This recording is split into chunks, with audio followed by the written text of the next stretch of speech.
It all looks a bit too cushy for those Tomb Raider folks. Knock out a new adventure in time for Christmas, then it's drinks all round while the money gushes in. But it wasn't always like this. Time for a little history tour. 4 years ago in Derby, in the heart of Middle England, a little games company named Core Design was flagging thanks to some ill-advised expansion plans. Then one Monday morning, a young artist walked in with an idea for a video game. It started out as an adventure featuring a man with a whip, but that would be Indiana Jones. Girl with a whip seemed much better. After all, girl power was the buzzword of the day. The game was Tomb Raider, and it went on to be the fastest-selling game in history, knocking even Mario off his perch and injecting the gaming world with its first sex symbol. Arr. Did all this pass you by? So where the hoot and heck have you been? Although dozens of people worked on each of the Tomb Raider games, the original concept was initially designed by one young artist at Core. Unhappy with the way his Lara was being marketed from the very beginning, he left the company, turning his back on millions of pounds in royalties. With 50 grand in his pocket and his creative independence restored, he was only 21 at the time. His name is Toby Gard. So, how could you walk away from the money like that? I wasn't happy, particularly personally, with seeing a character that I'd made go out of my control. I really liked the idea of having someone who was just so aloof and untouchable, who was sexy, but not in any way because she was trying. I feel sad. She's strayed from the path, you know? This is one of the first ever pictures of Lara. I drew it to pitch the idea to get it made.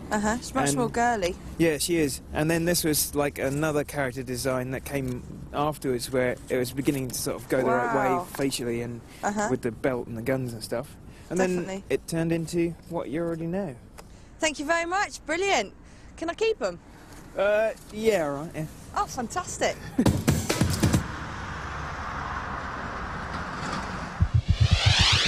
You PlayStation owners are twitching mad to be the first people with all the fancy moves, so we've left no stone unturned in our attempts to indulge you. Press record now, because it's cheat time on bits.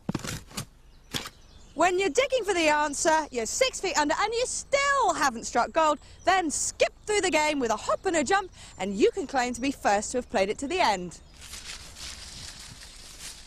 To skip a level, select load, press all 4 shoulder buttons and up. Now that will open a few doors. You're light on hardware, but the end is within your reach. Don't get frustrated and throw it all away. Use this cheat to pick up all weapons and ammo. Now it's time to clean up. Select small medipack, hold down all 4 shoulder buttons and press up.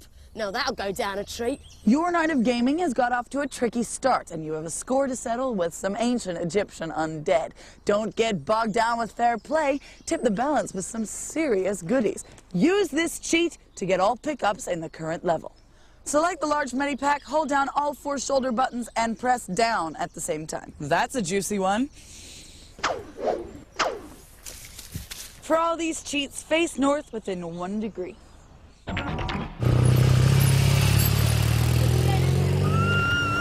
Join us after the break for the Miss the Models and the Movie Deals.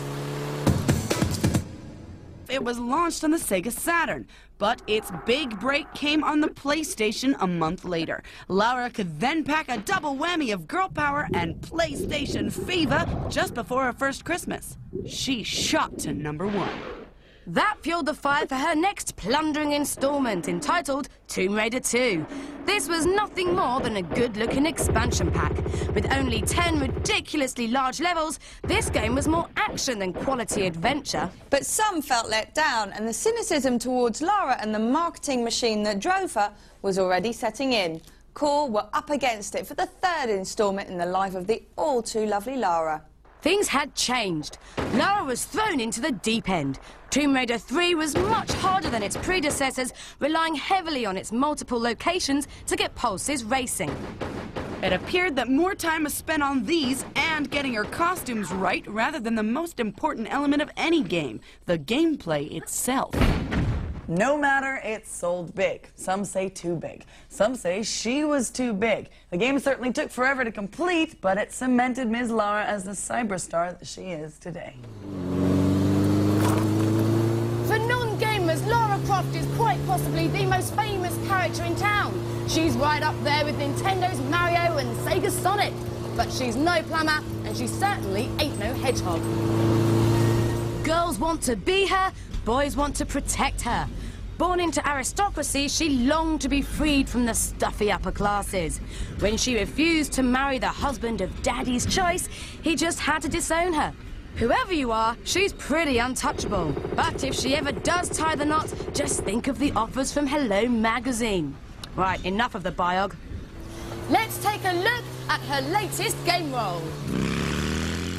She's looking good this time. They've given the edgy old girl a serious makeover. Now she's fully skinned from top to bottom, so there are no breaks around her joints. Smooth. They've also thrown in some new moves. Britney Spears, she is not, but she can crawl, sprint, climb up and around walls, shimmy up and down ropes, swing on them, swim and drive, baby, drive. Oh, that is an interesting pole slide. Just in case this super-duper Lara isn't enough for you, the boys in the backroom have thrown in a couple of extra non-playable characters. Apart from her mentor, Von Croy, there's the so-called love interest bloke, Jean-Yves. He's an old archaeological friend, but don't expect much X-Files-esque special chemistry here. This bloke's way too in love with his refrigerator for any serious hanky-panky. Looks like Ms. Croft will stay aloof and alluring. Of course, Lara's sex symbol stage is where we hear the big ka-ching of the cash tills. This girl knows how to get around.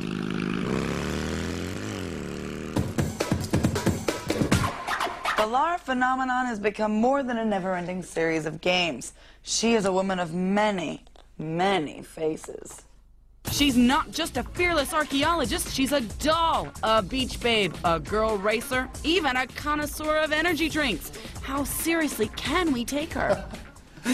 I had a wife write to me once who had found her husband's journal, and he was writing some fairly bizarre things in this journal. And she asked me if I would write to him, just to kind of put the record straight that she doesn't exist. Over my dead body. Well, okay, so 1995. Yeah. Lara Croft is just about to hit. Girl power is in the offing as well. Was Lara just a vehicle to cash in on this? I just think we were incredibly lucky, if I'm honest. I mean, and she just got sucked in this vacuum behind all this, the Spice Girls, the Tank Girl, the whole female kind of movement. The biggest breakthrough, obviously, was going on the front page of the Face. You say that you've had to pull back from the risque. What's up with all these photographs out now? Well, I know, but you know, to us, you take Lara's top off and there's just a wireframe behind it. She is as she is because she's a silicon babe.